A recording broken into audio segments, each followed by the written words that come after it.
أعوذ بالله من الشيطان الرجيم. بسم الله الرحمن الرحيم.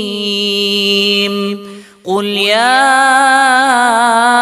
أيها الكافرون لا أعبد ما تعبدون ولا أنتم عابدون ما أعبد ولا أنا عابد ما عبدتم ولا أنتم عابدون ما أعبد لكم دينكم ولي دين. صدق الله العظيم.